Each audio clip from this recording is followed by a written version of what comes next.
Kremlin spokesperson reveals Putin discussed the prospect of negotiations to end the war in Ukraine during a meeting with a Turkish diplomat in Moscow. Vladimir Putin has reportedly declared a willingness to open negotiations with NATO over Ukraine during a meeting with İbrahim Kalın, the presidential spokesperson of Turkey. The Kremlin's representative, Dmitriy Peskov, announced that during the meeting Putin admitted that Russia was not looking to escape talk over Ukraine indefinitely, and was prepared to enter into talks to end the conflict which has left thousands dead and displaced millions of people. Turkish media reports, Putin said, "We do not want war forever, we will not run away from negotiations."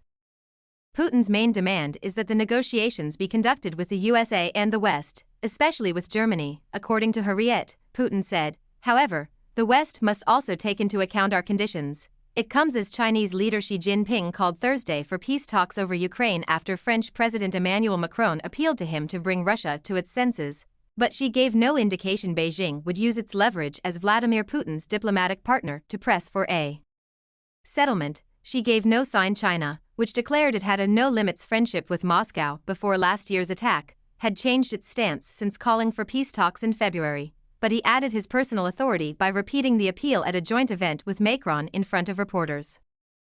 She said, peace talks should resume as soon as possible. Beijing, which sees Moscow as a partner in opposing U.S. domination of global affairs, has tried to appear neutral in the conflict but has given Putin diplomatic support and repeated Russian justifications for the February 2022 attack. She received an effusive welcome from Putin when he visited Moscow last month, giving the isolated Russian president a political boost. The Chinese leader said legitimate security concerns of all parties should be considered, a reference to Moscow's argument that it attacked Ukraine because of the eastward expansion of NATO, the US-European military alliance. During talks earlier, Macron appealed to Xi to bring Russia to its senses and bring everyone back to the negotiating table. Macron pointed to Chinese support for the United Nations Charter, which calls for respect of a country's territorial integrity, he said.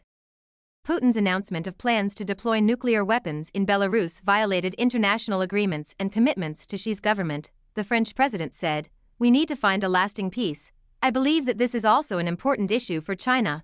Macron was accompanied to Beijing by European Commission President Ursula von der Leyen in a show of European unity.